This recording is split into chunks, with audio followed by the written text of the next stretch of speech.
Hey, everybody, and welcome to this week's Say Report. I'm your host, Xeeking Serlick. Of course, joining me is my host companion, hostess with the mostest. Decker. There it is, nice and big. What's going on, everybody? How's your week been, Dev? My week's been pretty awesome. If I had to give it an adjective, I would use the word awesome. It was a pretty awesome week. Awesome. Have Okay. I said awesome enough times? No, I don't believe you have. Say it a few more times, just get it out of your system. Everything is awesome. There it is. Everything is cool before you get sued. So what's going on, man? What was so awesome about the Jeez, week? I did just a lot. I don't know. I just did a lot of things. It's. Fair enough. I'm sorry. I was not prepared to follow up that I had an awesome week with like anecdotes. I guess I wasn't ready to Details. podcast. Is what I kind of no. A whole bunch of stuff. Like I said, I have developed a thesis regarding the biopics that come out during summer movie season versus the Okay. biopics that come out during award season. So Oh, that's just fun. I finally saw Men in Black 3 okay. because better late than 7 years later. Because Men in Black International comes out, and I took a stroll down memory lane through the latest and last X-Men movie, Dark Phoenix. So that was another nice moment. Plus, I've been just playing the crap out of some video games. So it's just awesome. I did all the things that I love. Oh, I drank a bunch. Man, there's a lot of things on your list that not everybody might necessarily find awesome. So I'm I very understand intrigued, that. That's a very intrigued to hear what you have to say about all of this. well. I mean, just yes. But before I go into my things, what about you, Sejin? What have you been up to? A lot of stuff that I'm midway through, things that I really do want to talk about on the show, but like last week we kind of hinted at some of the Borderlands stuff we've been up to, especially now that they've just announced the new DLC that's going to be connecting the events of Borderlands 2, Tales, and then eventually what leads into Borderlands 3.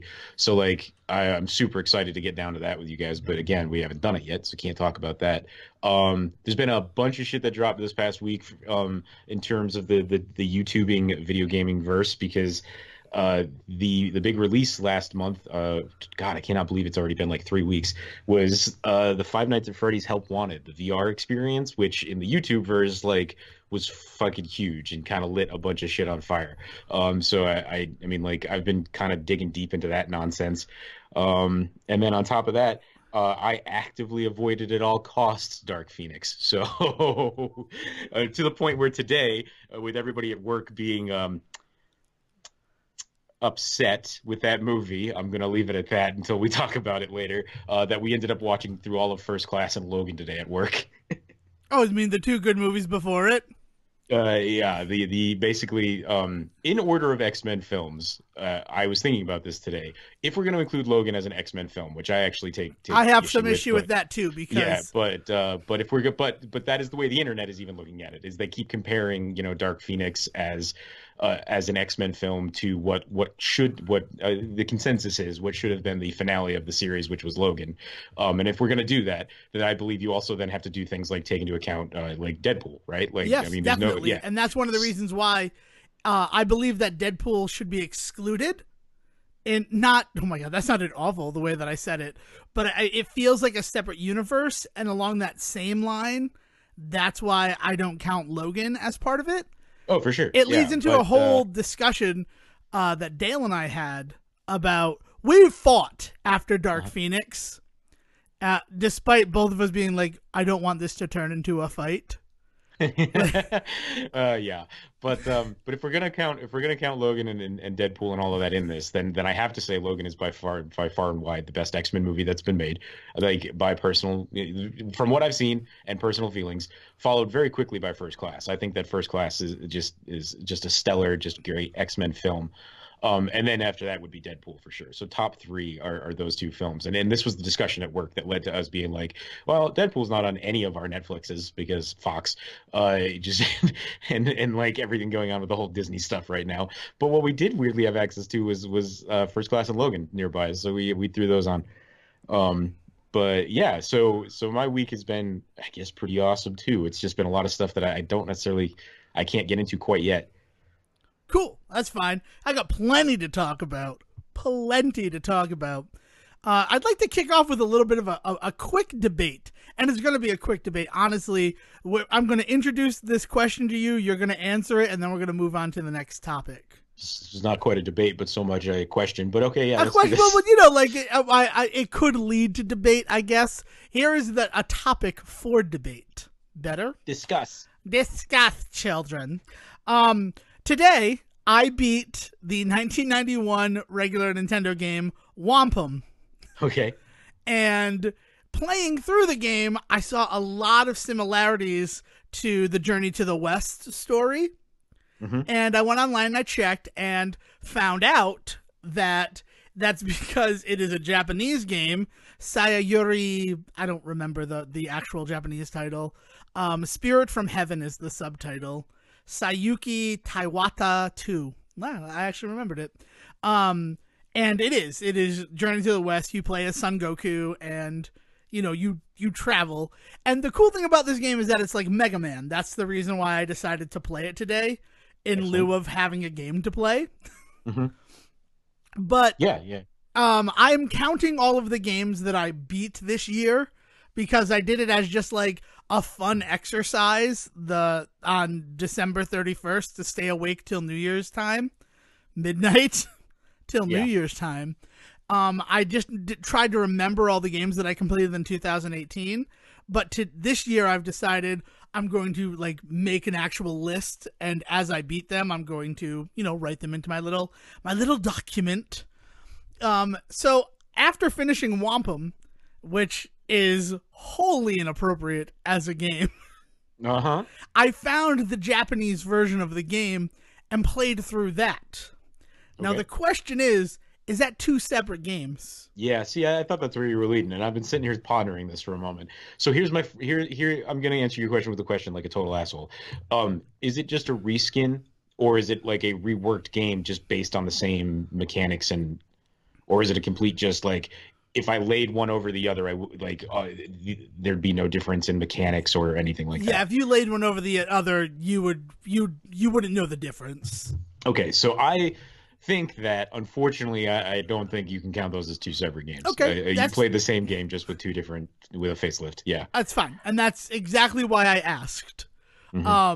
Because I'm just curious about that. Like, I definitely count Mickey Mouse Capade, the Adventure of Mickey Mouse, the Japanese version of that, as a separate game, because the mechanics are wholly different. Well, right. Yeah. It'd be like if you asked, I played the SNES version of Aladdin and the Sega. Well, I would actually consider those two different games then, because even though they are the same game, came out around the same time. Oh, they are two different games. They're two different games, right? So good. I appreciate you weighing in on that and answering that question.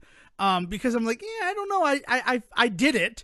The game was much easier in Japan, but I think that's because I had already beaten it once today. Well, I don't think there was no it's not like Contra Spirits. I would consider playing through Contra Spirits and playing through Contra 3 The Alien Wars as two separate games, because again, Contra Spirits in Japan, they don't care if you play on easy mode. They don't care. They get you play the full game if you're on easy mode. Where in America, no. If you're on easy mode, you're not getting to fight the final boss. Come back when you've beat normal mode. Right. And then you only get to play half of the final boss, and they're like, come back on hard. And it's like, what are you doing, Contra 3? That's not fun. Sorry. It's and that's the reason why I did it. First of all, to see why Jaleco would be like, oh man, we're taking Journey to the West to America, but they're not going to understand these references.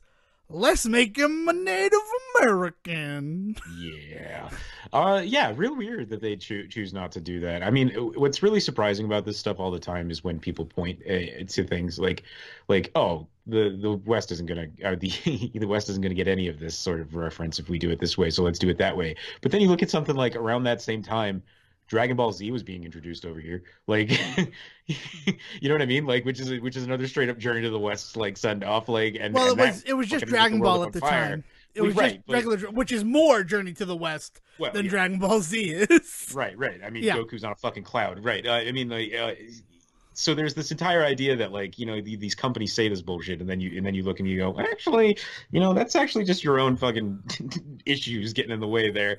But the interesting choice to it's weird because it doesn't seem like a one for one in this culture. I don't know if there is such thing as one for one when you're talking about culture. So interesting choice to go with Native American. right. And the craziest part of it is the first of all, he's using a spear in Wampum, and obviously Son Goku's using his staff. Right. But then his quarterstaff. yeah, but then you get like the upgrades. You get the Mega Man-esque upgrades. The first level that you do, right? If you just go, I mean, you get to choose like Mega Man. There's a reason why I'm making the Mega Man comparison. Allows him to spin the staff, and I'm like, you don't really spin spears. That's kind of something odd. And then it's all like normal stuff, like you can shoot fire, you can shoot water, you can shoot spider web for some reason. I don't know why that's one of them. You can throw your spear, but then the last level that I did, which is World of Ice in America, which is just the funniest name for something, especially now having played the Japanese release, and it's World of Darkness, which makes a hell of a lot more sense. Like, they just called it World of Ice, I think, because one of the guys you have to fight, it's the only level that has mid-bosses, is super weak to the fire attack. And they're like, yeah, so World of Ice. And they're like, oh, we're just going to ignore the fact that there are eyeballs all over the walls, and it's clearly like supposed to be a hellish themed level as you go deeper and deeper in. Like, it's a top to bottom level. It's cool. You know that old Indian folk tale about hell being ice cold? But once you beat that, you get the cloud. And I'm like, okay, so you guys, like, this is just Journey to the West. It was like, I had thoughts, but that's when I went to you guys to be like, I'm pretty sure this is just a Journey to the West game. Because the yellow cloud is so Journey to the West. Yeah, well, I mean, it's a direct reference to Monkey and his adventures. Yeah. Man, that's yeah, so I would definitely not consider those two different games. The more that you describe the similarities of what's going on. Of what's going on. The nicest the thing at the end, like the other changes besides the level names is a giant totem pole at the end of Wampum that you give the 6 spirits to, but it's just a Buddha statue in Senyuki, and I'm like, nice. Saryuki, and I'm like, oh, this ending makes way more sense. That you give peace and tranquility to the Buddha and flowers blossom. Like, I'm like, what did totem poles have to do with flowers growing? What is happening in this game? Yeah. Also, they did not change the final boss at all. So it's a very Japanese Oni-esque demon. And you're like, yeah, I guess that's what Wampum's about. If you made it this far, fuck it. That's what it seems like a lot of game design in that time period was. But it's fun. I gotta recommend it. Definitely play the Japanese ROM if you're doing it ROM wise. If you're going to get an actual cart, you have to play Wampum. But it was not hard for me to find the Japanese ROM to compare the two. And I was hoping that the Japanese version would be better, because it's one of those, you have one life, and when you lose it, back to the start, bucko. I mean, you keep your items, which is nice, but there are no checkpoints in the levels. Oh, it's a roguelike. Yeah, I guess that's... All right, cool, awesome. Yeah, no, I mean, it sounds amazing, and yeah, I'm glad that you experienced the game as it was meant to be played. I feel weird about that statement, but like intended to be played, I guess. Well, here's the last little rub. It's a sequel. Wampum is a reskin of a sequel. It's not even the original. Like, it's not the first story in this. Yeah, there is a first one. I have it. I found that as well. There's no Wampum .0, right? No, like... there's no Wamp Us. I'm trying to think of what.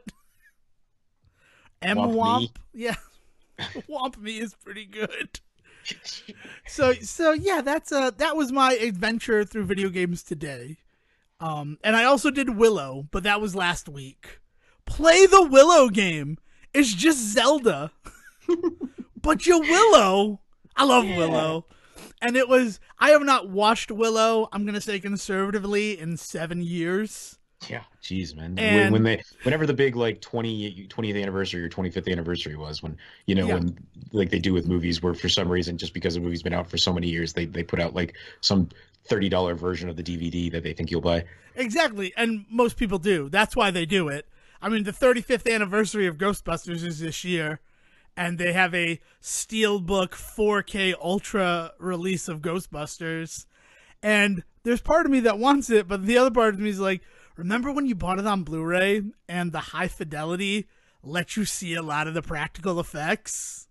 Do you remember? Yeah. I remember. Remember that time when things weren't intended to be in HD? Yeah, so I don't know, but it's one of those things, and people will do it. Like even I, like, oh, maybe I'll buy it, but I'm like, you don't have a 4K Ultra DVD HD, you don't have a player for that, and I'm like, oh, thank you, brain, for remembering that I don't have a player for that. Plus, then E3 was like, we're bringing back the Ghostbusters game for the 10th anniversary of that. Yeah, so So celebrate that shit. that's how I'm gonna celebrate. We're gonna Yeah, celebrate together. That's I'm a Stay excited. Report promise. Yeah, I am legitimately excited to get in on some Ghostbusters action.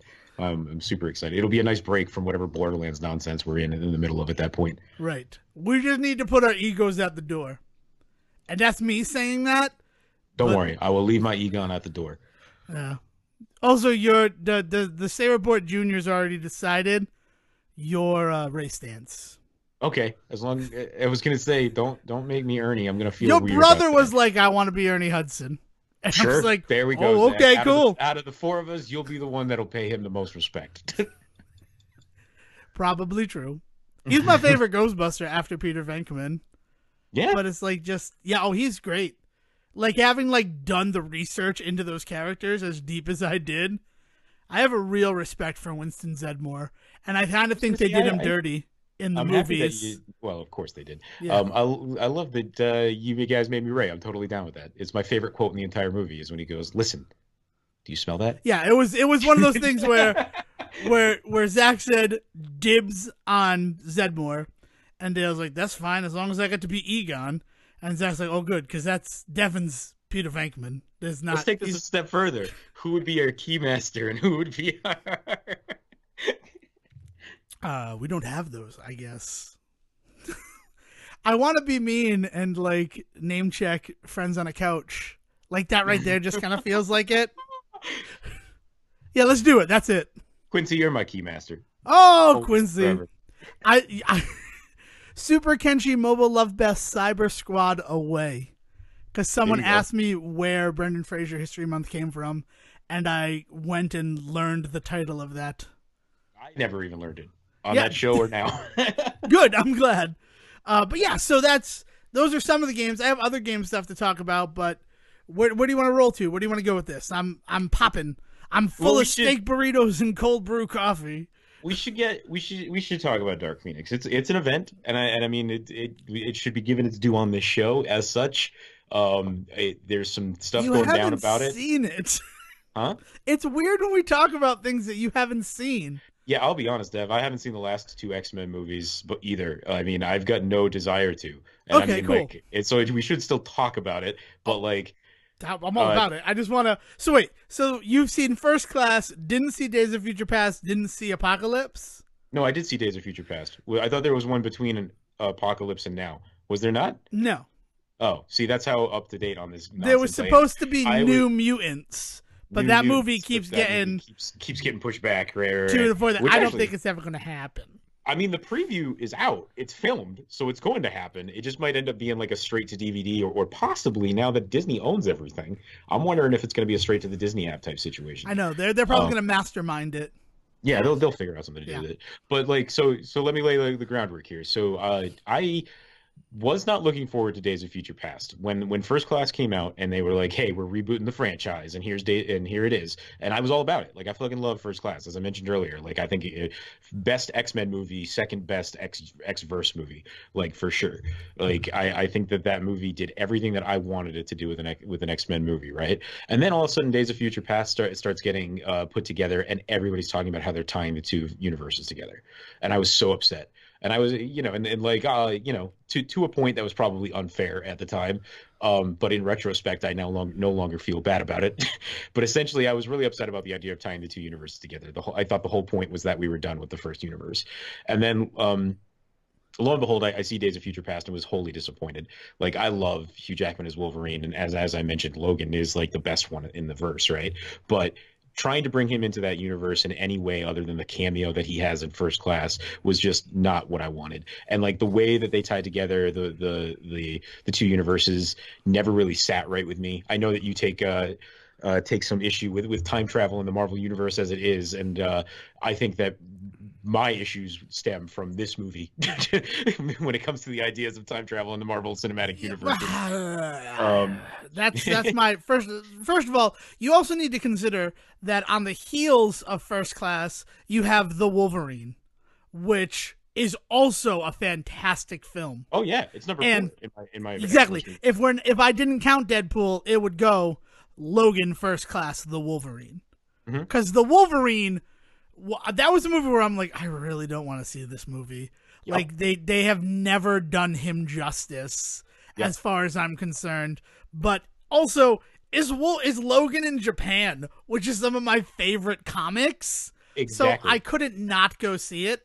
And then, it was also, Hugh Jackman at the time coming out and being very open about how, like, look, I love this role, and it's really important to me, and I know that we haven't done right by it. So he was a huge part of getting me in there. Like, credit where credit's due. I would not have gone to see the Wolverine if it was not for Hugh Jackman really kind of pushing people who he knew had been kind of alienated by X-Men Origins, like him really pushing people to try and come back. So like, and it was awesome, awesome. Yeah, I love the Wolverine.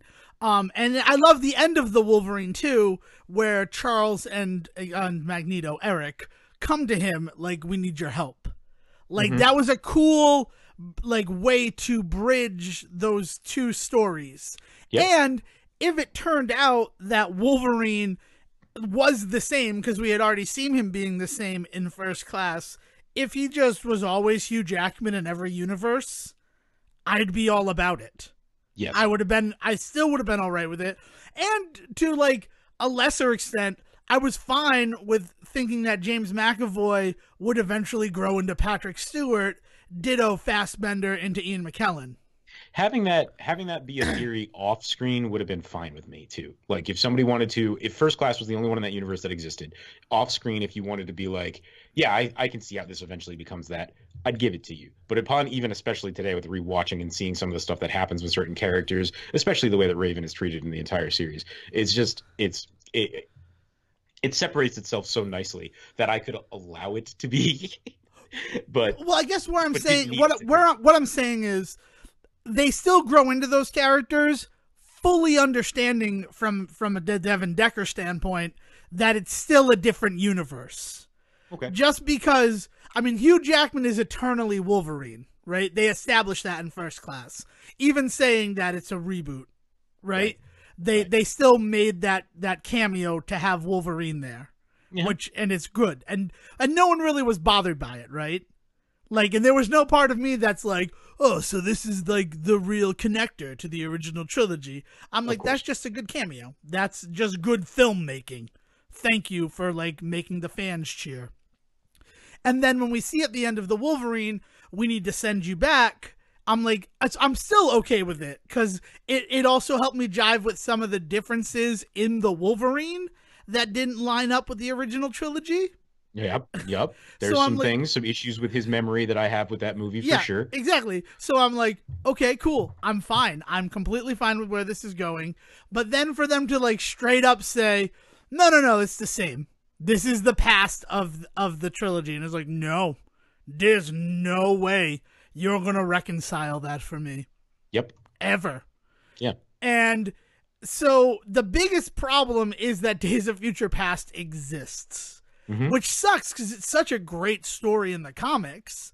But that's how I feel about all X-Men movies that flop, is that they're clearly based on strong source material. Why could you not get this right? It makes the hurt all the deeper.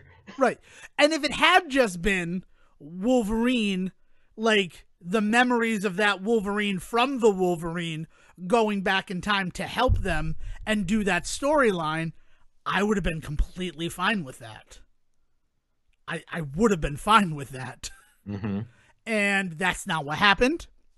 And it was awful. And they had a huge gulf that they had to climb back up to get me in for Apocalypse. Mm-hmm. But that doesn't change the fact that I was there opening night to see Apocalypse. Yeah. And a lot of Apocalypse was awesome. They did what's her name? Psylocke real dirty. Like real dirty. That she was a mook when she is one of the, like, she's an Omega level mutant. Yeah, like, the most important character. Like, I mean, it's like when everybody forgets that Storm is technically a god.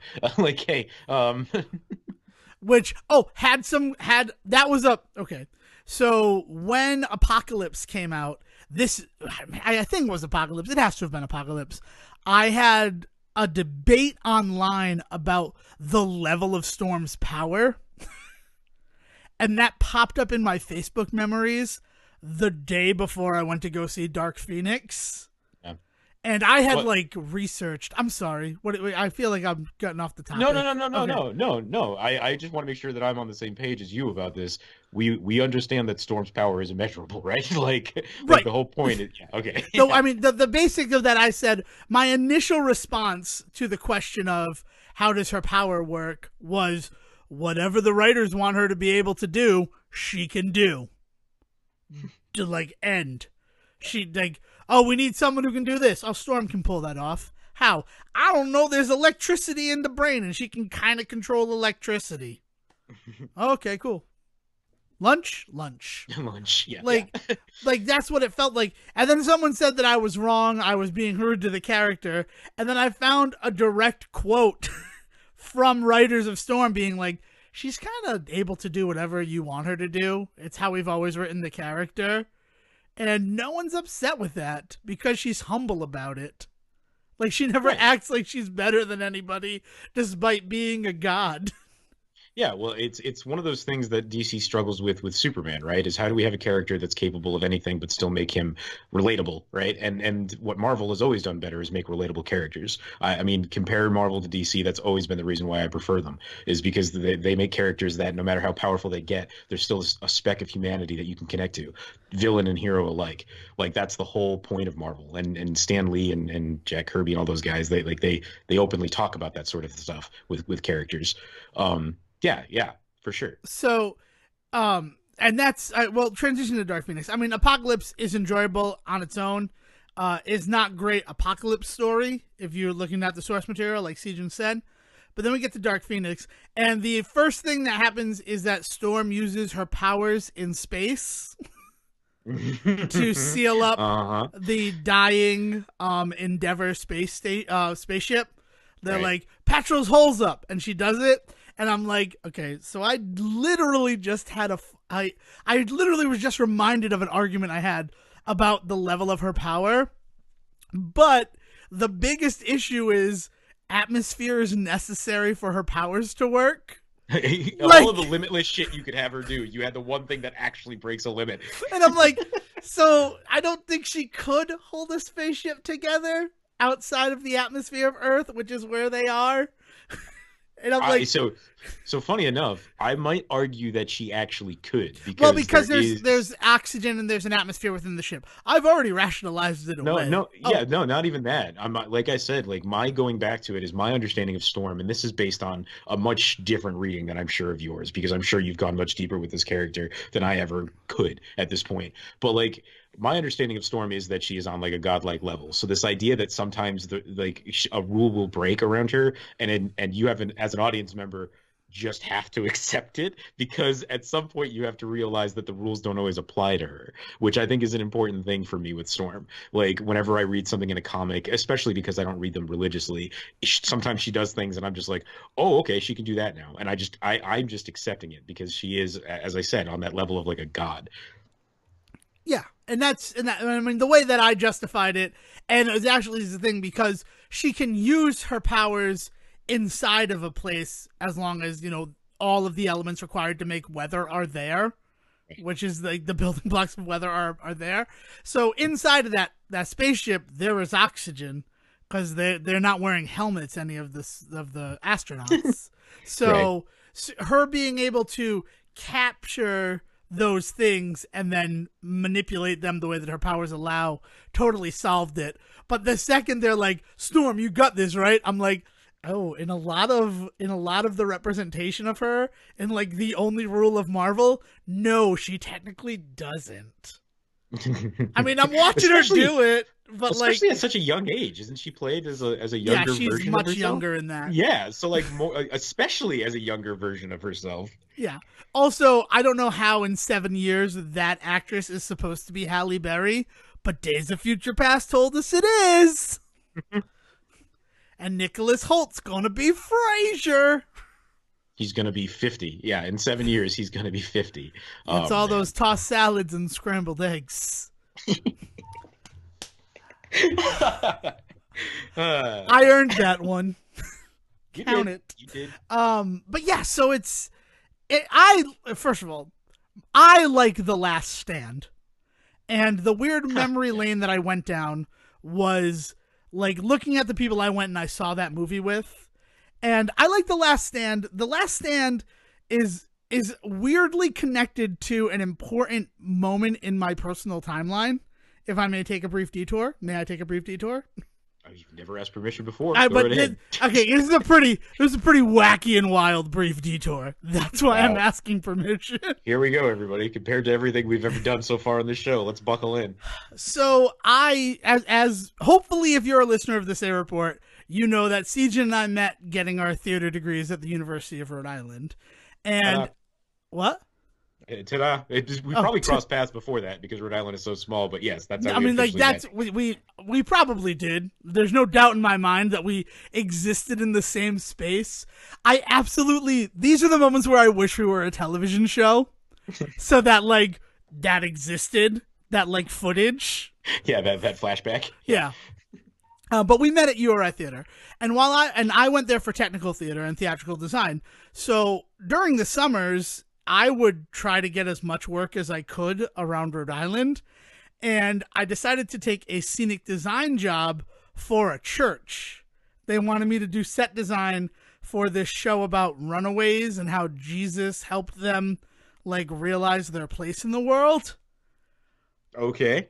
Joan Jett and Jesus, I got you. Yeah, pretty much. Joan Jett and Jesus. Oh, I don't know. It was interesting, right? I don't want to speak ill of the play, but before they would hire me, they asked me to come to a worship at the church, and it happened to be the Thursday night that Last Stand was premiering.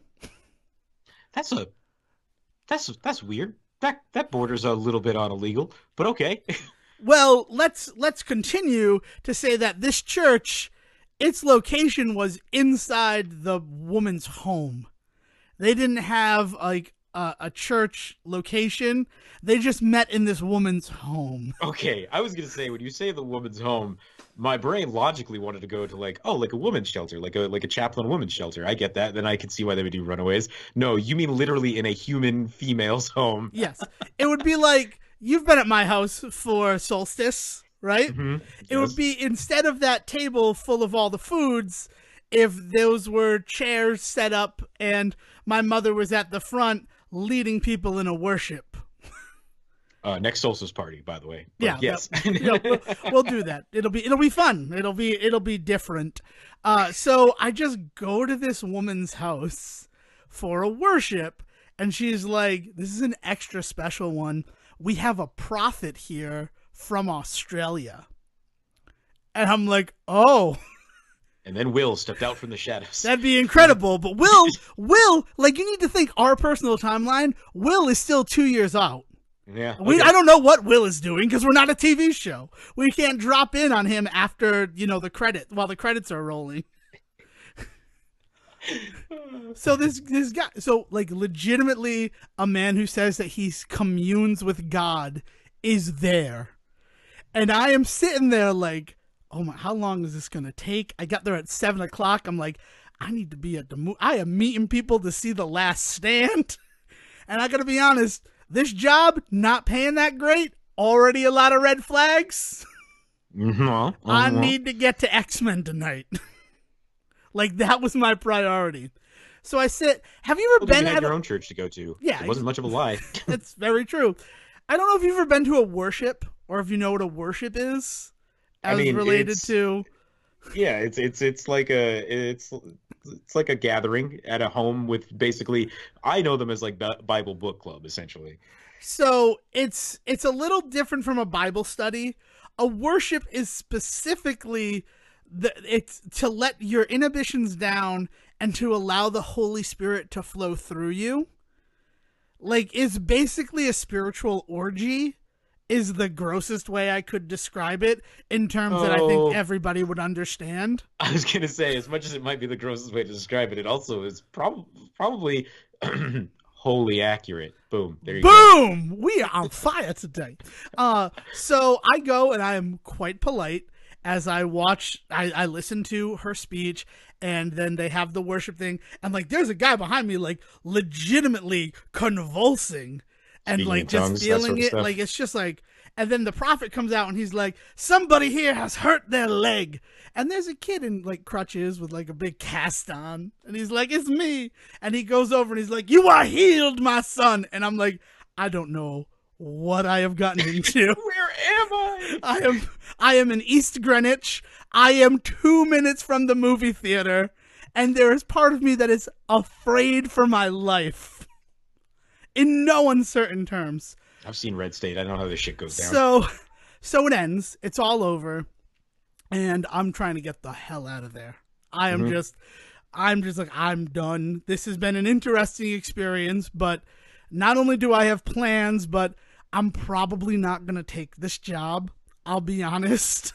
Yeah. I know you already gave me a job interview, but this was kind of your job interview, and no thank you in no uncertain terms. So as I say, I go to thank the woman for it and say that I'll be in touch regarding the position, right? I figure I'll let her have this night, right, with this Australian prophet in her home. And she's like, actually, the prophet would like to speak with you one-on-one. And that's a thing I didn't think I'd ever have said to me. I am 21 years old. It is 2007. And all this can be yours, my son. I need to hand it off to and someone. I'm like, yeah, I have to. I've gone this far. There's no turning back now when the prophet would like to have a one-on-one discussion with me. So I go and have this one-on-one discussion, and he tells me his life story about how he was in a rock and roll band, and it was drugs and sex and rock and roll, and I was wasted all the time, and then, you know, I hit rock bottom, and that's when I looked up, and I heard God speak to me and tell me that this is my path, that I should channel the energy I was channeling into rock and roll and killing myself, into bettering the world. And I'm just like, oh, okay. And I'm being like engaging, like I don't want to offend this guy as he tells me his life story. So I'm being like real, like engaging, and like I'm interacting with him on a real level, because again, as insane as everything that I am explaining to you right now is, not just Xeeking, but anybody who might be listening, that's a once in a lifetime experience. I was going to say that if you had just gone to X-Men that night, you wouldn't have this story to tell. Exactly. Plus, I went to Last Stand that night, so well, there's a reason why I'm not telling that story as that part of the story night, right? You get what I'm saying. So he finishes his whole story, and he looks at me and he goes, and I need to tell you, Devin, that when I look at you, in blazing golden letters upon your head is the word Christian. That is what you are meant to be in this world. That is what God wants for you. This guy didn't know you at all. And I'm like, oh, really? He's like, yeah. And he's like, even if you can't see it, through his divine like plan, I witness that and I see that in you. I'm like, oh, okay.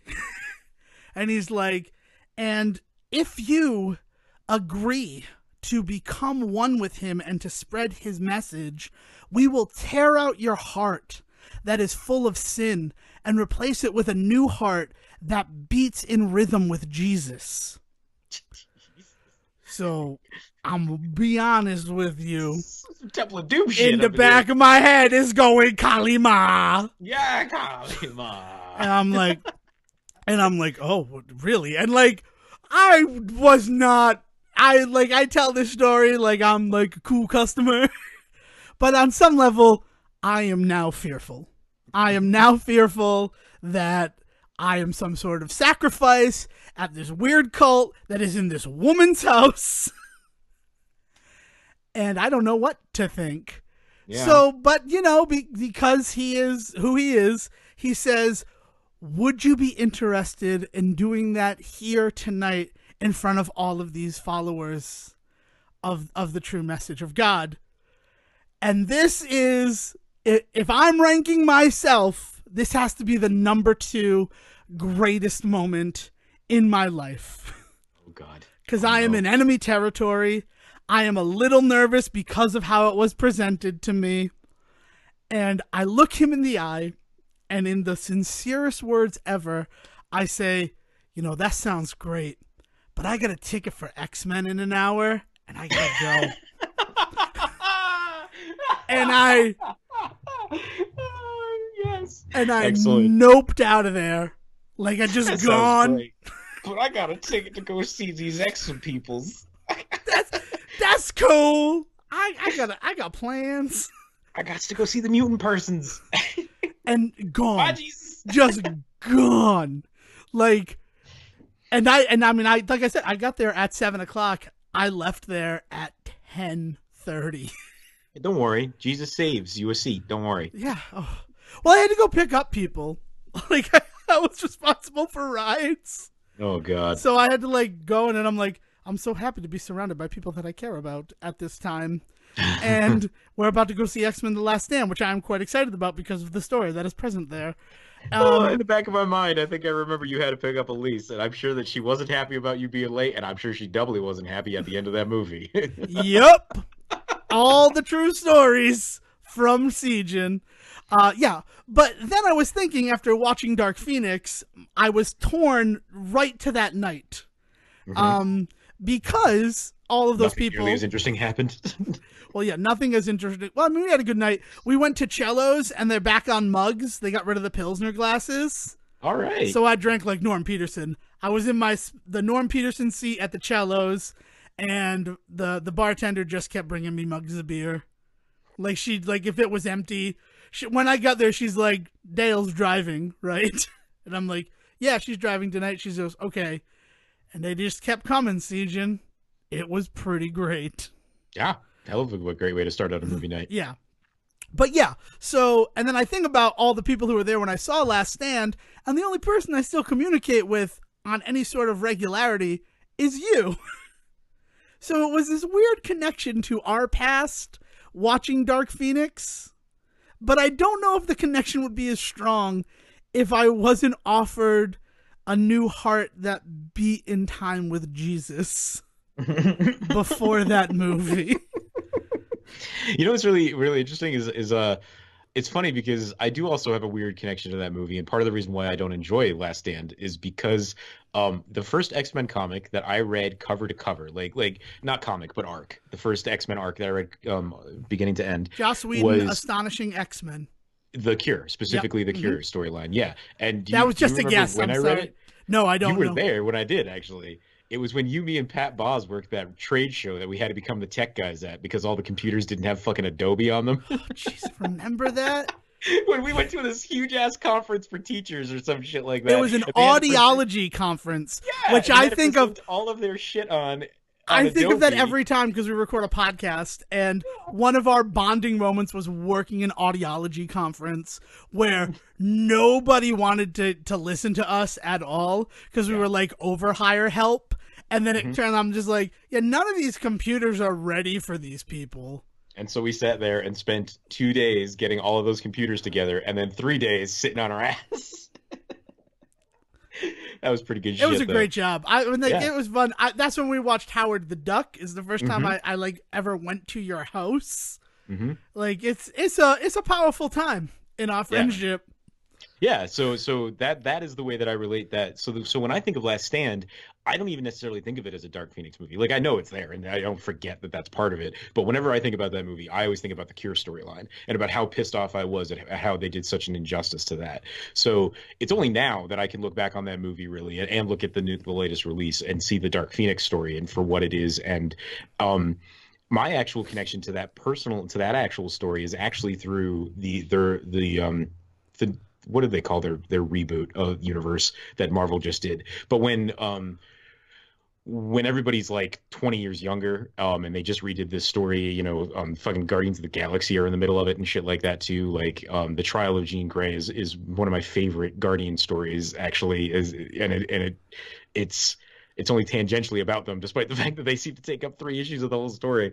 Um, so like my connection to the Dark Phoenix storyline is a lot weaker. That's what I mean, is I think that you've got a much stronger connection to the source material itself. So when it came to this one coming out, I haven't been interested because the story's not important to me, and on top of that, this universe has just kind of lost its steam and did for me a long time ago. I know people are only kind of coming around to that feeling now, but I have felt that way since Days of Future Past.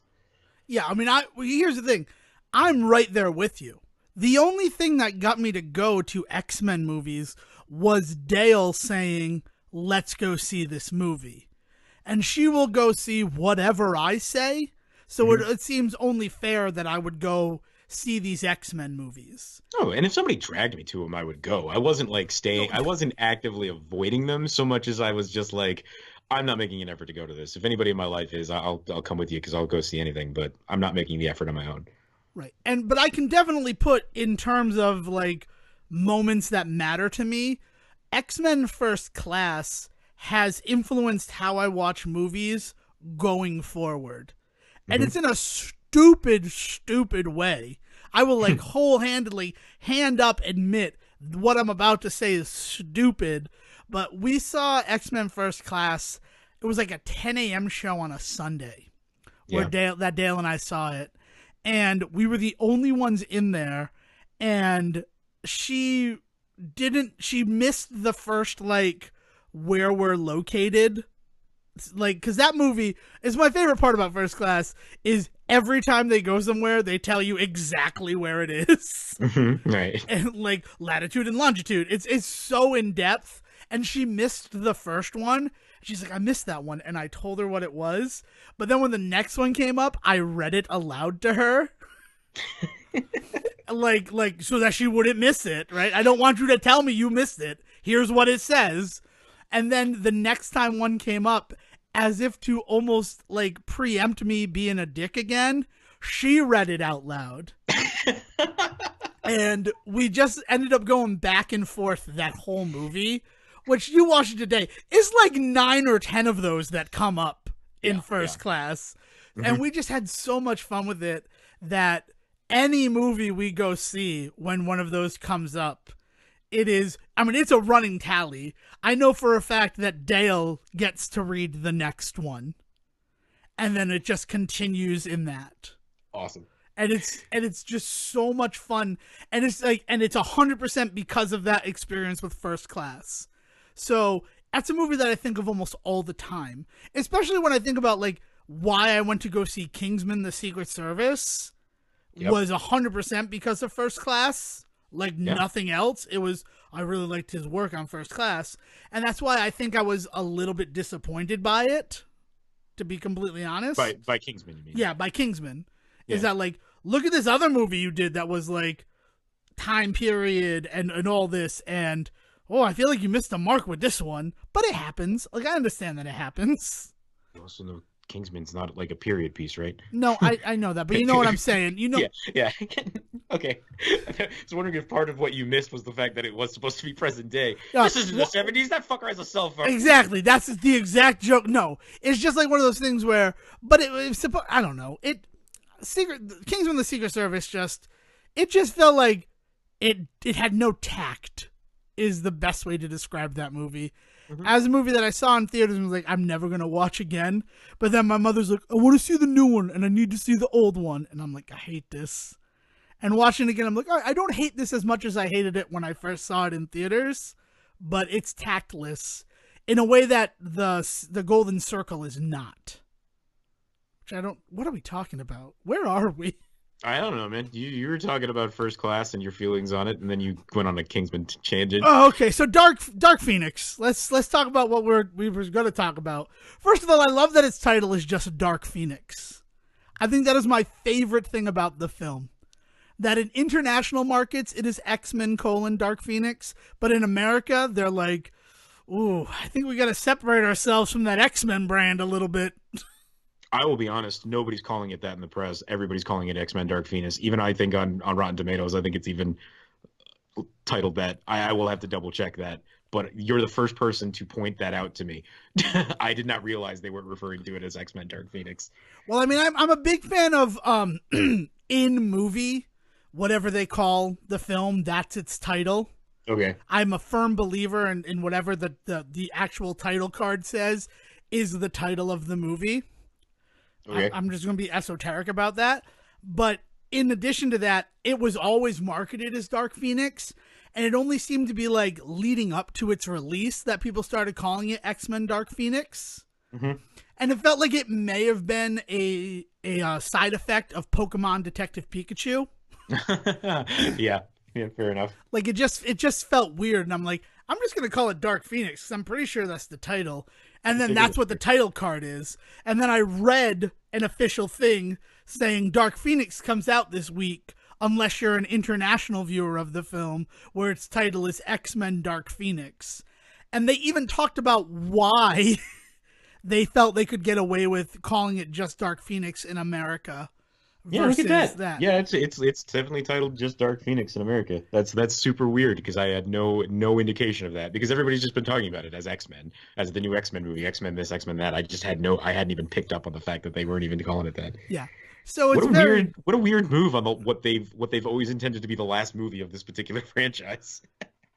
Yeah, well, I guess there's some precedent for it. Logan. No. Because of The Dark Knight. They're like, oh, so people are okay with a movie and the sequel as long as it starts with dark. You know that probably came up in a meeting, Sejan. Like, I'm being honest. And then also it's the fact that Logan did not include the word X-Men. The Wolverine did not include the word X-Men. So it just makes sense that let's not use it. Let's see if we can just roll on the fact that it's a Dark Phoenix movie. And maybe people will go see it. I mean, it's also trying to trick your audience, because maybe they'll think, oh, it's not about these characters that have been like kind of ruined through Days of Future Past and Apocalypse. Yeah. But yeah, it's good. I legitimately enjoyed it, but I know why people hate it. I've heard that I've heard from multiple people an issue of falling asleep. and it's wicked. That's the craziest thing, because the biggest issue that I could see people having with Dark Phoenix is I use the word deliberate a lot of times to define movies, and someone finally asked me what that meant. And deliberate means that like the director or the screenwriter had an idea of the importance of each scene and wants to let the scene tell you how long it needs to be. Like, we're not trying to get to the end of this. We're moving at a pace. I mean, it's a nice way of saying that a movie is kind of slow. Okay. Just to say it's deliberate. Nice. Like a good movie that doesn't have a fast pace is deliberate. A bad movie that doesn't have a fast pace is slow. Okay. Dark Phoenix is not deliberate. It is so fast. It moves so incredibly quickly. But to the fact that you don't have those beats that we sort of trained the American moviegoer to look for and to feel. Like, there is no break into 2. There's no break into 3. There's no inciting action. Everything just happens. This doesn't sound great, Dev. I don't know if this is supposed to be like a defense of this film, but it's not a defense of the film. It sounds like it's structurally not sound. This is 100%. That's what I'm saying. I'm like, and that's the reason why people do not enjoy it, because the film just exists. Personally, I love that because it felt in a lot of ways, this felt like a real adaptation of a comic book, in so much as you kind of go at whatever pace you want. Like, it exists and you can go your own sort of way with it. It's Okay. weird. It's Okay, so weird. if this is the way that you feel about this film, we should talk about a small film called Fantastic Four Stick. Fant four because stick.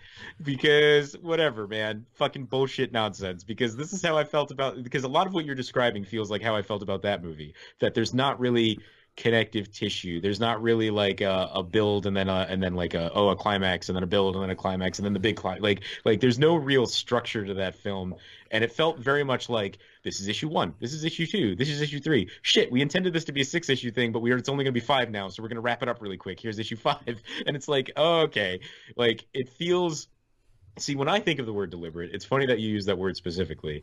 When I think of the word deliberate, for me, it's that everything happens for a reason. So if it's happening slow, again, it's happening slow on purpose. And if a film is being slow on purpose, deliberately, then like I get it. I can get behind that, right? So when you say that the movie is not deliberate, to me, what that comes across as is, oh, things just happen in this movie without any real grounding in what the next thing is going to be or where they come from. And it sounds like that's what you're describing. And if That that's what happens, that's not great. that's exactly what happens. That's not And it's great. not great. No, and that, like, is one of those things where, like, I liked it because sometimes with a story that you know, and like you said, I am very well versed in the Dark Phoenix story. I mean, it was a centerpiece of the original X-Men animated series, was Dark Phoenix. Yeah. And then you look at like Last Stand, you look at Jean Grey's representation in the Marvel vs. Capcom games. It's something that before I was even reading the comic books, I had a lot of exposure to. Right. So it's something that I am well versed in. So there's that little part of me watching Dark Phoenix that's like, oh my God, I don't want to watch Uncle Ben die again. Right? I don't Right. need that to understand the Dark Phoenix story. Right. And the fact that they're like, yeah, people know this story. We're just going to go with it. I'm like, cool. I dig that.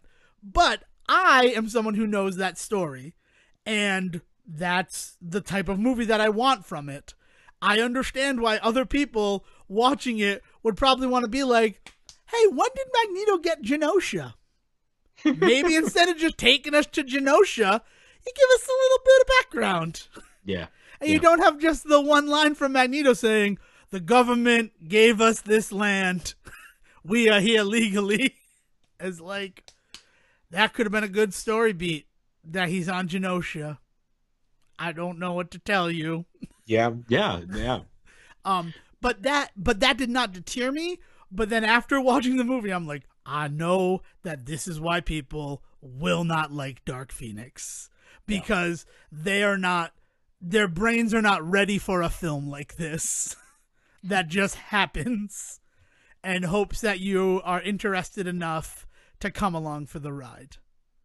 It's one thing if a film is like that, and again, a film can be like that and still be deliberate for me. A film can be like that and be that disconnected if there's something else there. I'm thinking of a film like Eternal Sunshine, right? Where like that movie is, again, that word deliberate. Deliberately, that movie is very jarring, and like things happen and suddenly the scene switches without knowing. But also story wise, you don't know where you are in the timeline of that movie very purposefully, right?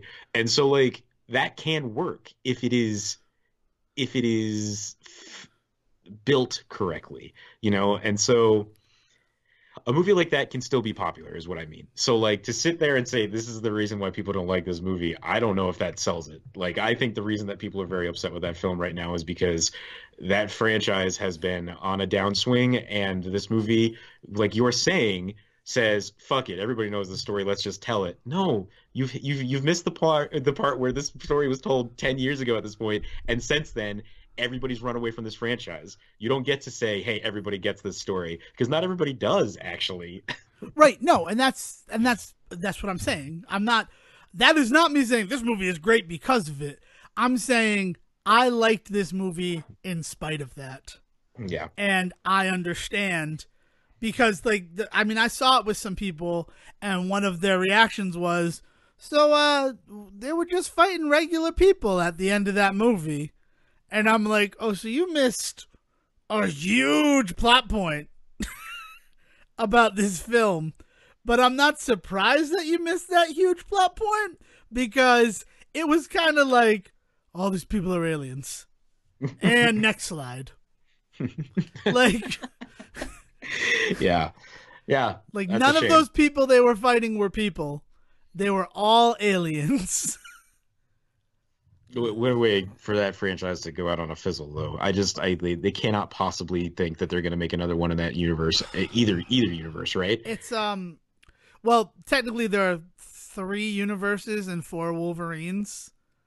Beautiful. Like the math has been done and it has been proven Oh, that there are 4 Wolverines and 3 universes. I mean, And I at this think point, that's we even have awesome.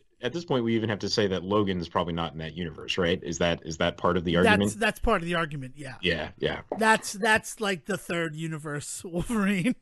But Hmm. then 4th universe Wolverine, which is the one that I hadn't even considered, is Wolverine is overridden, like who he is supplanted by future Wolverine in Days of Future Past, Right. and then the future is changed, and then he leaves. So like that Wolverine is a different Wolverine from the Wolverine he would have been if that had never happened. Correct. So there's that Wolverine that never experienced his brain getting taken over. Hmm. There's the timeline of after being taken over by his future consciousness. There is that future consciousness. And then there is the Wolverine that, like, they just sort of made for the Wolverine, who still killed Jean, but not necessarily at Alcatraz. Right. Oh man, multiverse theory, love it. Yeah.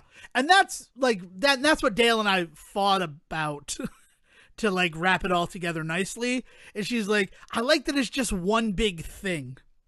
And I'm like, no, but it's Oh, but not. it's not. But it's not. Like, very clearly, the trilogy exists as one universe. The First Class saga exists as a second universe. And what she was saying by one big thing is that it's one big cinematic universe. And in some ways, it is because of the existence of Days of Future Past. Like, she's Only not. that movie, really. Yeah, only that movie allows for that to happen. But so it becomes one big cinematic universe. But it's not like Star Wars, where if you see the prequels, it will give you more information about the original trilogy. Yeah. It's not one big thing in that sense. It's not nearly as well. I mean, the Marvel Cinematic Universe has its own issues too with keeping shit together. We've talked about it in the past. You know, we rewatched Spider-Man: Homecoming the other day, and the 8-year time jump fucks everything up, right?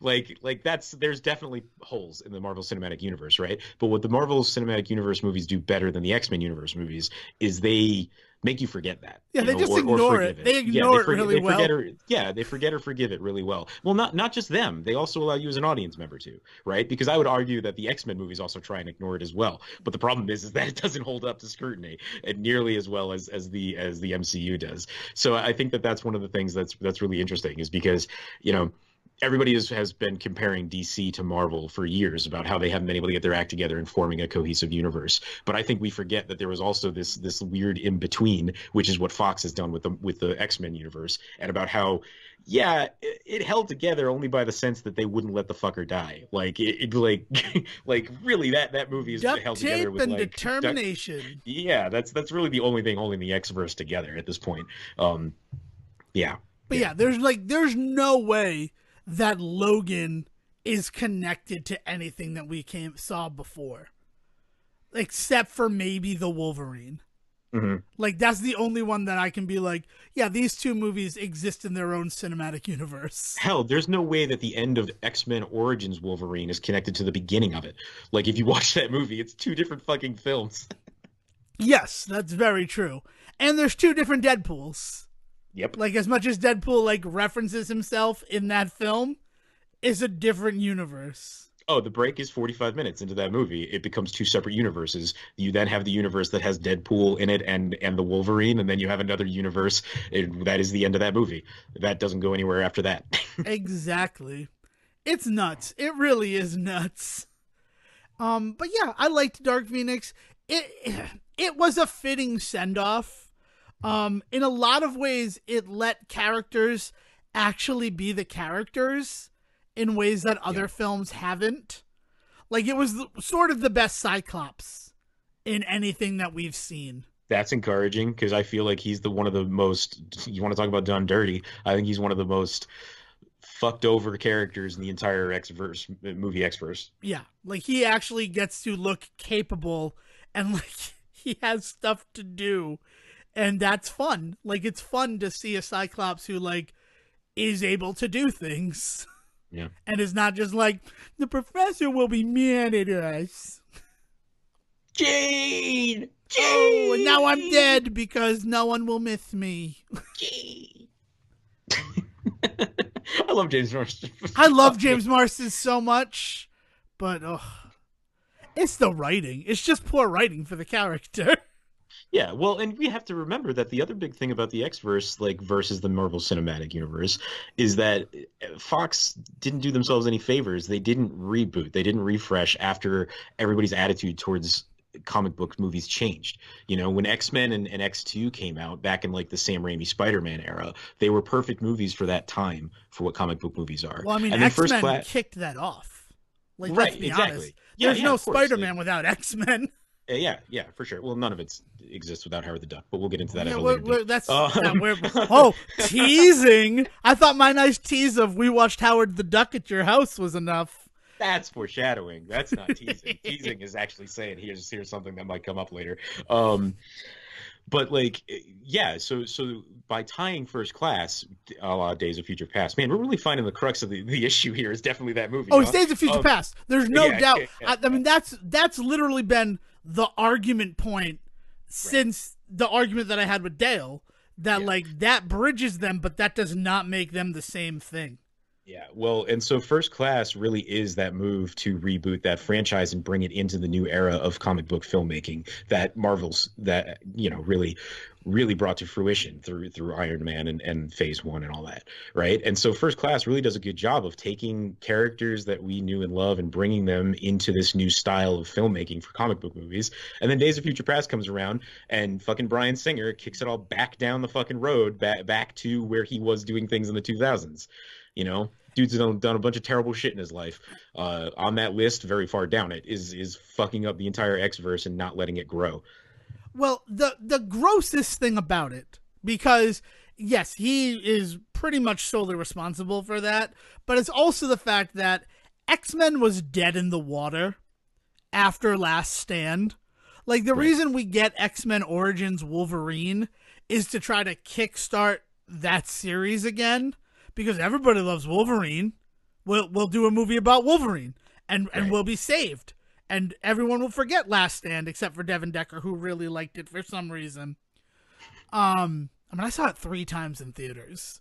Like, this, hey, man, like, find your bliss. Like, do what you got to do. If you enjoy the shit out of a movie, do it. of the original trilogy, it is my favorite, and it is my favorite because it is so movie. Like, it's such a movie adaptation of something that they didn't fully understand. And I like to point at it and be like, see, this is how bad it can be. I mean, I had we'll get back. Well, no, it's right here. It works right now. The segue works right now. Someone asked me today, Teenage Mutant Ninja Turtles 1 or Teenage Mutant Ninja Turtles 2. And it's like, it's Teenage Mutant Ninja Turtles 1 because it's a proper adaptation of the story. Teenage Mutant Ninja Turtles 2, The Secret of the Ooze is awful. Like, in terms of like a good telling of those characters, no, they become interchangeable. The fact that they are all unique in the first movie, which I am looking at right now, as I always do when we record, is what makes it smile. And also the fact that I gave a full timeline of how it rips from the comics to tell that story. Right. To be like, this is a good one. And you can look at Last Stand and be like, here's what they had, and here's what they tried to build. And the Mega Bricks and Legos they're technically compatible, but you can see when it switches. Yeah, yeah. When it's one and when it's the other. Yeah. It's weird, but I mean, I do like that one. But as I was saying, the gross thing is dead in the water because you have Last Stand, lukewarm reception. They're like, we're gonna do Wolverine in the Origins movie, and that's how we're gonna get people to love it again. Yeah. And did not happen. Unsurprisingly, it did not happen. Right. So it's Surprising dead in the absolutely water, no one. and that's why they're like, fine, you want to reboot it, right? X-Men is dead on the vine. We don't want to lose the license, so we're going to make a new movie. And, you know, it was rumored when they were doing the Wolverine origin that they were going to do all of them. They were going to take the Star Wars story approach and do like a Wolverine and a Magneto. And parts of that Magneto script definitely got folded into First Class. Yeah. But that's the end of it. That's the last connective tissue to that original trilogy from a creative standpoint. And First Class comes out and is a revelation. And it's a revelation because we get to put him in those cheesy fucking costumes because we've seen at that point Iron Man in his costume and everybody's okay with it. Captain America in his costume and everybody's okay with it. Thor, the Hulk. Like, we've gotten to see, characters can exist as they exist in the comic books on screen.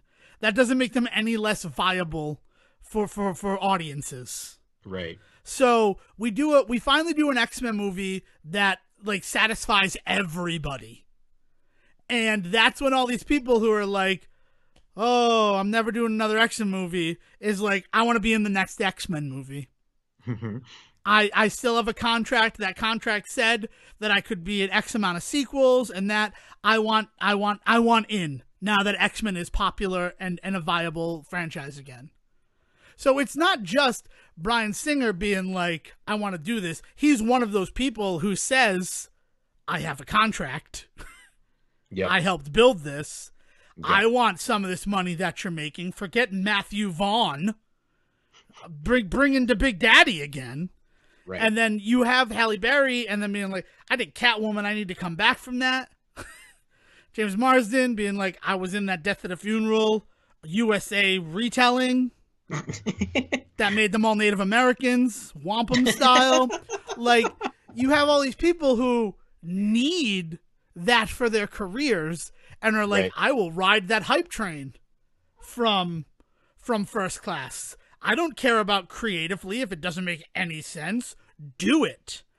And they announce it, and people lose their minds over it for some reason, completely forgetting the sins of Last Stand and Wolverine Origins. Yeah. And it's the weirdest thing. Because the second that was announced, I'm like, that's a cool idea. It's going to be terrible. It's going to be awful. Why would you do that? And I was right. Yeah, it's just it's a kick in the gut because, like I said, like we had started to move past X-Men, and it had its place in history where it was like, as you said, like, hey, you got this started, like, good for you. Now's the time to retire. Like, you know, it's the same way that you felt about Sam Raimi and how good it was when he was just like, look, they're making me make movies I don't want to make. I'm not doing this anymore, and he walks away from Spider-Man. You know, there's this sense of like, we have moved on. You've got to learn that, right? And it sucks that they couldn't stick to their freaking guns. And it just feels like, honestly, at the end of the day, it feels like such a Fox move as opposed to anybody else, you know? Well, it's the pursuit of all the money.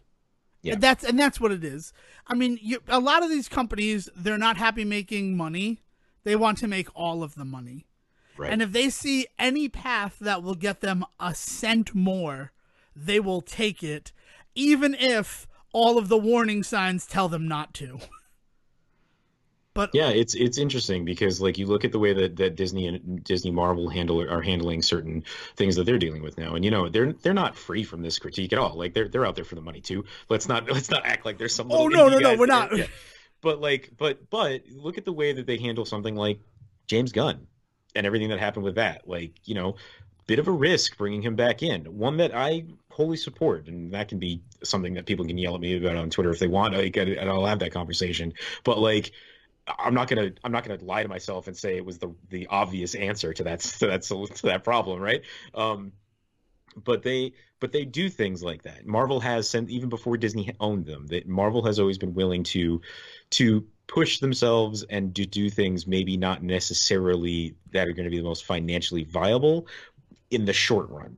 Like I think that again, I'm not going to lie to myself and say they're not thinking about money, but I think that what they're doing is they're taking a longer view of things and realizing that like maybe we don't have to make all of our money up front. This is going to pay back in dividends later, which is still a gross way of looking at the world, but at least it feels like they're at least considering me in that equation more than they are than Fox ever did in there, and they're like, we want the money now type deal.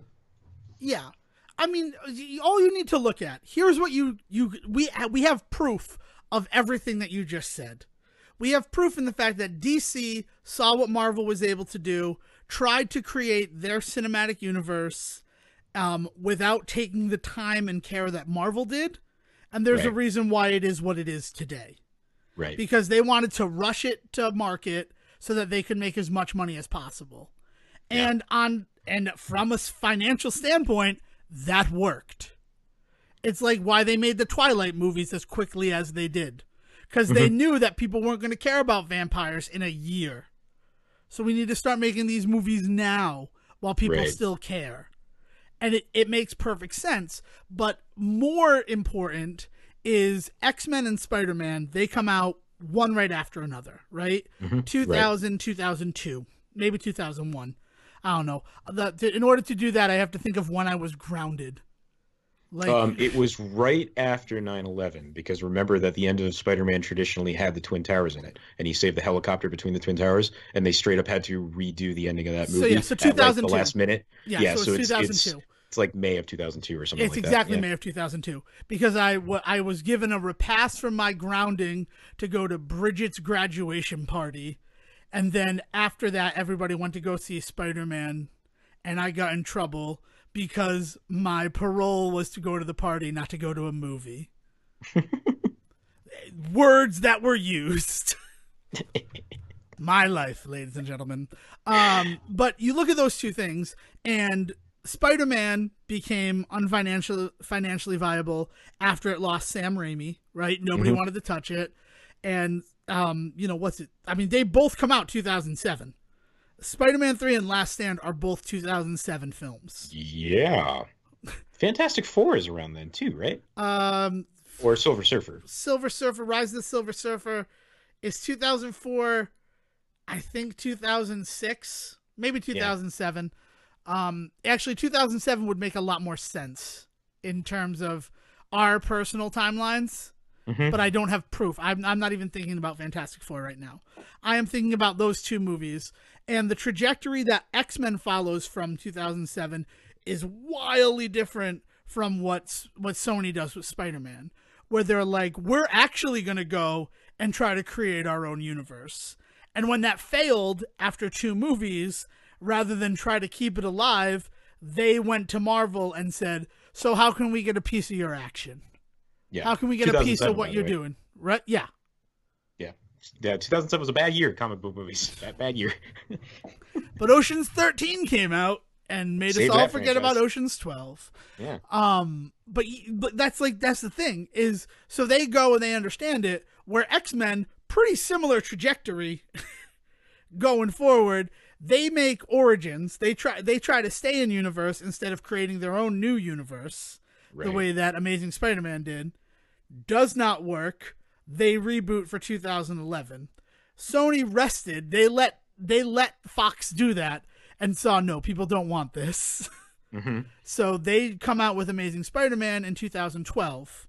And the world's ready for that because they just experienced First Class. Right. And then both of them have their sequels, and both of those sequels are not great, to be completely honest. Both of them kind of fall on their asses. Yeah. But because the end of Amazing Spider-Man 2, I think featured a teaser for Days of Future Past. Right? Is that what happened? What? Like them in World War II? I'm pretty sure Amazing Spider-Man 2, right? Jamie Foxx is Electro. After the credits, they had a marketing tie-in to Days of Future Past. Oh, probably to have like a They show the scene in World War II. Yeah, and it's like a just like, weird. and it's just weird and disconnected. And Not you that, yeah, not that these are the same universe or the same movies, but hey, you came to see this movie. Here's a preview for the next one. Like we all went to go see fucking when that night we all went to the IMAX to go see I Am Legend just just to because the see first Dark eight Knight in minutes of Dark Knight, IMAX. just to see the first 8 minutes of Dark Knight in IMAX. Happy birthday, Jamie. That was a nice birthday. That was a nice day. We had a That was a good. That good was a movie. good I night. ended up very much enjoying I Am Legend after only being there for Dark Knight. Yeah, it was nice. But yeah, like it just, I don't know. You look at the trajectory, and both of those sequels do not do as well. And it's weird that Fox was like, we're just gonna keep hitting our head against the wall until money comes out. And Uh-huh. Sony's like, all right, we gotta stop making Spider-Man movies Yeah. because we don't know what we're doing. Well, yeah, this is not the moneymaker that we wanted it to be. What can we do? And I think smart play. They decide to not sell off completely to Disney, but to let Disney basically pick up the slack. Mm-hmm. So it's just, I don't know, it's interesting because it's not like something that is just conjecture and theory. You get to look at how it could have gone in other ways. Yeah. Well, and what's really cool going forward, to get back to your multiverse whole conversation, is that we now have an established multiverse in the Marvel universe. And so in the Marvel Cinematic Universe, I mean. So like going forward now, we'll be able to bring in that X-Men stuff in ways that'll, again, in the Marvel Cinematic Universe way, make sense long enough for you to care about the movie, right? Like and maybe not hold up to too much too much of a lens, but that's okay, right? And like we have an established multiverse going forward there. I guess the best way that they could do it, and it would be freaking awesome, is if they reverse House of M did. Yeah. If you have Yeah. Scarlet Witch create mutants the way that she eliminated mutants, Hmm. I would be all about that. And I think that that's a thing that exists and would make sense, even outside of a multiverse thing. Like that she feels so alone and her powers are so powerful that she creates other people like her. Well, I mean, they've set her up beautifully for something like that. She lost her brother and now she's lost vision, right? And so the idea that she can now that she's in such a place of grief or sorrow that she releases her full power and ends up creating an entire like new evolution of people. Yeah, I could totally get behind that. Fuck yeah. Like I think that's the best way for them to do it in a way that wouldn't feel crazy. I mean, it's Yeah. still pretty crazy, but like then you could still have like Professor Charles Xavier as someone who existed in that universe for some time. It's just that like her release of power kickstarted these people who had the X gene, but it was dormant. Yeah. Like there's ways to I do love the it. fish oil in Agents of Shield, right? Yeah, the way Like that they she, did yeah, the Inhuman storyline. Inhumans. Thank you. Yeah. But on a grander scale, but Yeah. in a way that like yeah, Charles Xavier exists and he worked for the U.S. government for a time, and we had this guy who had magnet powers and we didn't know why, but now because of the Scarlet event, we are understanding the actual biological chemistry behind it. It's like, oh, cool. I've Sure. always been a bit psychic, but now it's kicked up to 11. Also, let's make Charles Xavier black. I want it to be Keith David. Okay. I'm down. I love Yeah. it. I love Keith David. He should be in everything. Coming back as Spawn. Did you hear about that? No, that's awesome. For specifically, don't get your hopes too high. For Mortal Kombat, they announced that Spawn's going to be one of the new downloadable characters for NK, and they got Keith David back to play him. All about it. All Yeah. about it. He's Goliath. He will always Yeah. be Goliath. Yeah, fuck yeah. And Man, Rowdy remember when they Roddy. shot that girl in like the third episode or fourth episode? Yeah, Sorry. it's Fucking the gargoyles. 12th Love that. episode, but yeah, or it might be the 8th. It's 8 or 12. It's early in that show. It's early Like, in that show. Well, like the third episode, that's what you said, right? Third Something episode like makes that. sense because if you look at the pilot as a pilot movie, and then you have the 3 episodes after it, which are The Pack, Long Way Till Morning, and Deadly Force, it is technically the third episode of the show proper. Look at me justifying it. It's episode 8, Deadly Force. Yeah. God, Gargoyles was a good show. We should give it its proper sometime. But speaking of giving it its proper, I think it's time to give this episode its proper send-off. Yeah. We've covered a lot of ground today, and I could keep going because I'm fueled by all sorts of powerful things, but people got lives. Plus, they're going to get a super long episode from Say Report Jr. talking about everything we've seen at E3. So, nice. Very nice. But just here, like, brief. I'm talking like we have a minute to fill this. Of what we've seen of E3 so far, we're recording on Monday, so we've had like a couple of days to do it. Is there anything that jumps out to you that you're excited about? I'm actually, you guys have been talking about the Stadia stuff, and like, I am actually really interested to see how my Google ecosystem that I live in already plays with that. Because one of the things that we have not talked about yet as a group is how like into that system I am. For instance, the big thing I was thinking about is that I'm part of the Google Rewards program, and so I have like 10-15 bucks in my Google account right now that like I just keep adding to every time I do the Google Rewards stuff. Am I going to be able to use that rewards money to pay for games and shit? Because that's fucking awesome. I might get the Google Plus program, whatever the fuck they're going to do for the Stadia, whatever they're calling it. The ambassadorship or no, whatever. What are they calling it? When you pay per month. Stadia Pro. Yeah, I might be part of the Pro program and never pay a dime. I might actually get to put some money down on the fucking controller and that's it. So we'll see. Yeah, that's interesting. That's actually a really interesting point. If Google Rewards is part of it, am I earning rewards with my $10 membership every month? There's a whole bunch of stuff that I do with Google now that if I could tie that into the way that I play video games, I wouldn't hate it. Pretty solid. Yeah, so that's the big thing for me is walking away from this is all the Google Stadia stuff. I'm gonna go with Keanu Reeves because he looked so good in that trailer. That trailer looked amazing to begin with, and then digital Keanu Reeves looking like is just Keanu Reeves. Mm-hmm. The only thing I really want is for that Keanu Reeves to then be in a John Wick game. Yeah, right. Make it happen. Like, I'm all excited about Cyberpunk, but I want to play as John Wick. I want to be Baba Yaga. Right. So awesome. If you want to share with us what you're excited about via E3, talk about X-Men, or really anything else we've touched on today, you can always reach us directly at the Say Report on Twitter. Yeah, and if you ever want to get in touch with just specifically one of us and maybe bitch about something that we said today that upset you, like Devin's love of X3 or my hatred of it, you can get him at Devin D. Decker. And you can get Siegen at Siege versus the World.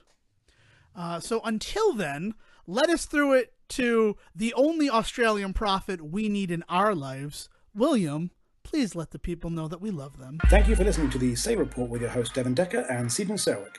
Please follow the guys on Twitter and Facebook by searching for The Say Report, and you can always subscribe on your podcast channel so this is delivered straight to you and you can enjoy it every week. With apologies to your mother, we'll see you next time.